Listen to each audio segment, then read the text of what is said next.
संविधान के निर्माण में किन कारणों से कुछ चीजों को छोड़ने का निर्णय किया, किन कारणों से कुछ चीजों का स्वीकार करने का निर्णय किया, इसके विषय में हमारे स्कूल कॉलेज में विस्तार से चर्चा हो, निबंध स्पर्धाएं हो, चर्चा सभाएं हो, एक व्यापक रूप से संविधान के प्रति आस्था का भाव जगे और संविधान के प्रति समझ विकसित हो। देशवासियों के लिए आने वाला पूरा कालखंड संविधान हमारी सबसे बड़ी प्रेरणा रहे, इसके लिए हम कोशिश करते रहे हैं। और अब जब 75 वर्ष में प्रवेश कर रहे हैं तो हमने इसे एक जन उत्सव के रूप में राष्ट्रव्यापी उत्सव मनाने का तय किया और इससे देश के कोने कोने में संविधान की भावना को, संविधान के पीछे जो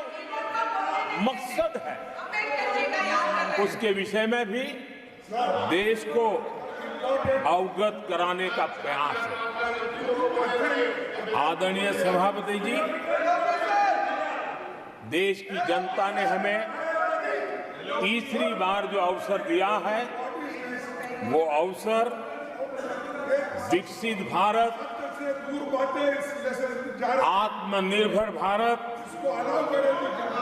इस यात्रा को मजबूती देने के लिए, इस संकल्प को सिद्धि तक ले जाने के लिए हमें देश के कोटि कोटि जनों ने आशीर्वाद दिए हैं।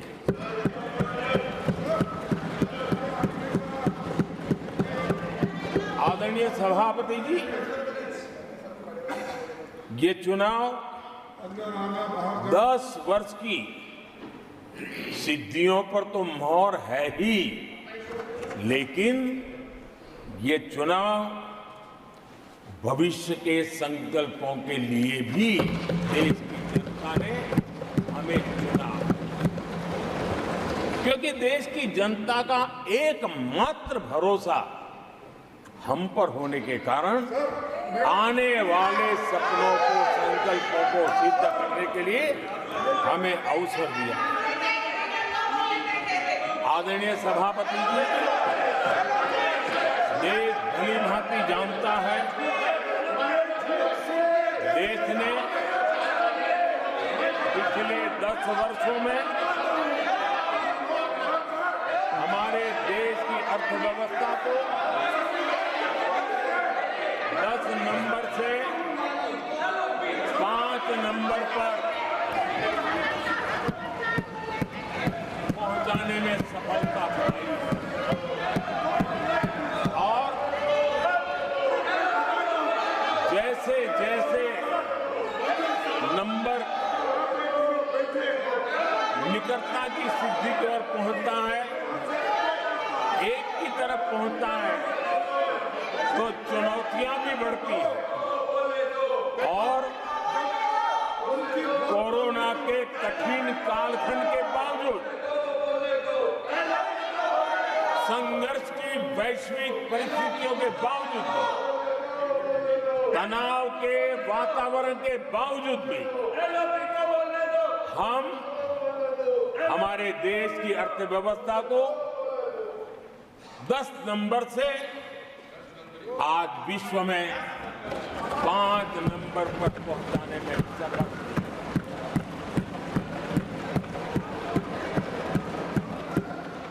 इस बार देश की जनता ने हमें रिकॉर्ड में 5 नंबर से 3 नंबर की इकोनॉमी पर पहुंचाने के लिए जनादेश दिया है और मुझे पक्का विश्वास है कि देश की जनता ने हमें जो जनादेश दिया है, हम भारत की अर्थव्यवस्था को विश्व के टॉप 3 में पहुंचा के रहेंगे।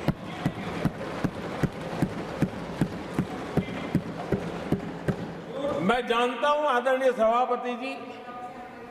यहां कुछ ऐसे विद्वान हैं जो ये मानते हैं कि इसमें क्या है, ये तो होने ही वाला है, ये तो अपने आप तीसरे नंबर पे पहुंचने वाली है, ये तो अपने आप हो ही जाएगा। ऐसे विद्वान हैं।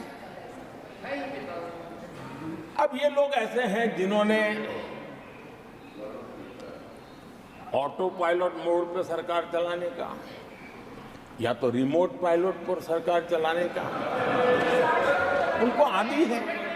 इसलिए वो कुछ करना धरने में विश्वास नहीं करते हैं।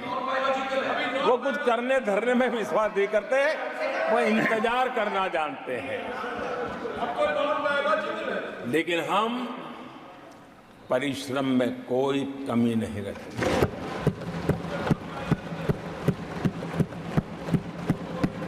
आने वाले वर्षों में